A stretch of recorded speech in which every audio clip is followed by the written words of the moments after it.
حديث ودعوة قال عنها نبينا محمد صلى الله عليه وسلم: والذي نفسي بيده ما دعا بها مؤمن إلا فرج الله عنه. من يقسم يا جماعة الآن؟ نبينا محمد صلى الله عليه وسلم. هل هو بحاجة أن يقسم؟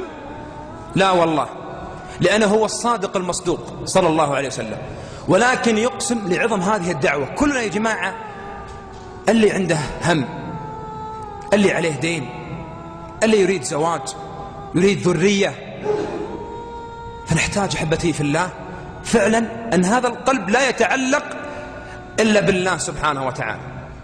فالرسول الآن يريد أن يخبرنا عن دعوة ويقسم ويقول: والذي نفسي بيده ما دعا بها مؤمن إلا فرج الله عنه. هذه الدعوة لها قصة قصيرة.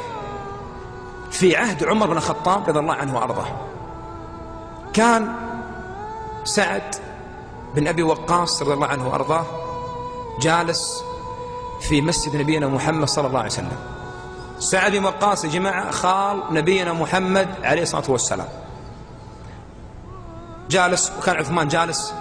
جاء سعد يريد أن يسلم على عثمان رضي الله عنه وأرضاه ذو النورين. سلم، قال: السلام عليكم ورحمة الله. عثمان تخيل يا جماعة ما رد السلام على سعد.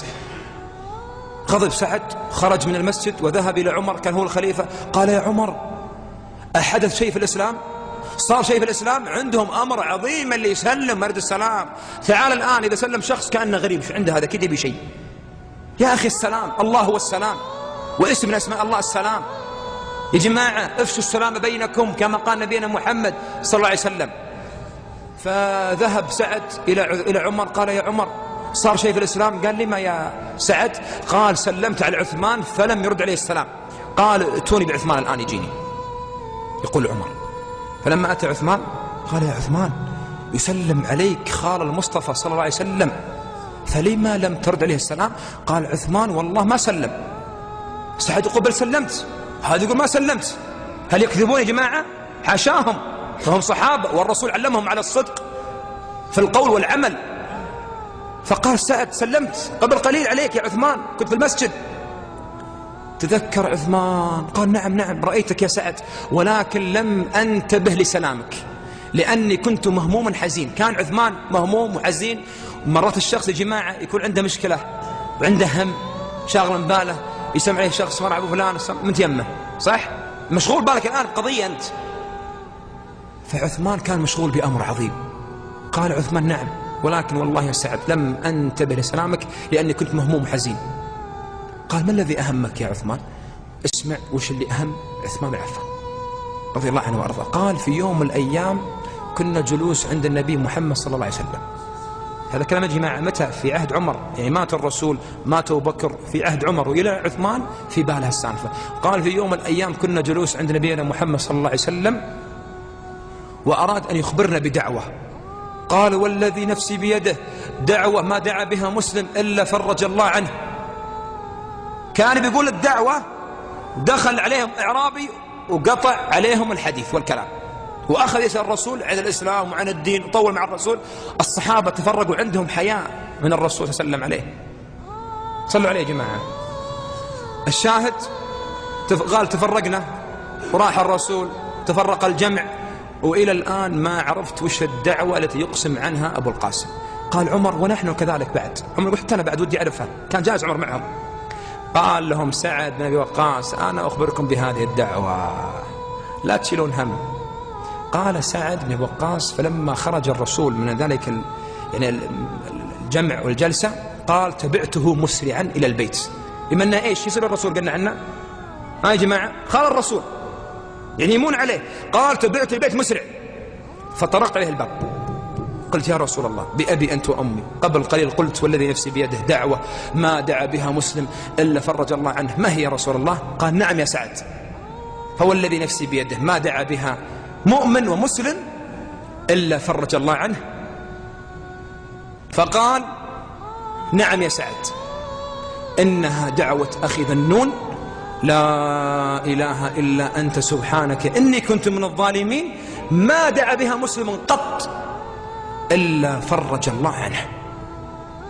إخواني، احفظوا هذه الدعوة وقولوها لمن تحبون من أحبابكم، اللي عنده ذرية إلى الآن ما عنده ذرية، له متزوج كم سنة علمه بهذه الدعوة. والله الذي لا إله إلا هو كم من شخص أخذ يقول هذه الكلمة فوالله رأى الفتح عظيم من الله سبحانه وتعالى.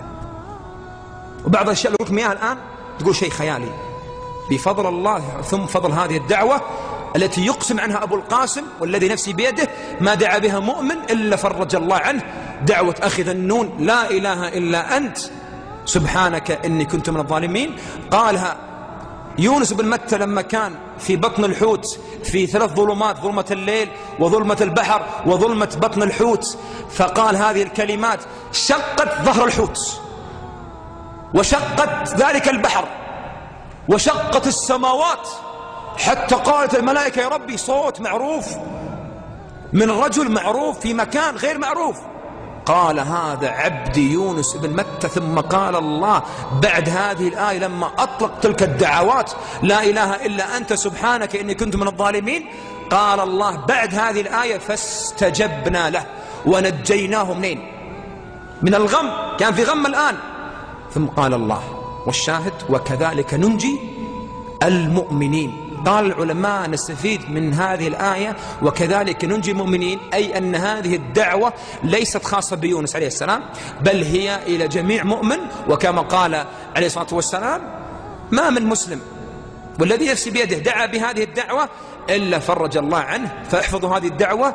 جاك هم جاك غم عليك ديون أمراض سكر ضغط ما تزوجت تبي تخرج تبي نسبة تبي وظيفة تبي مال، ارفع يديك في الثلث الأخير من الليل مع انكسار هذا القلب قل لا إله إلا أنت سبحانك إني كنت من الظالمين.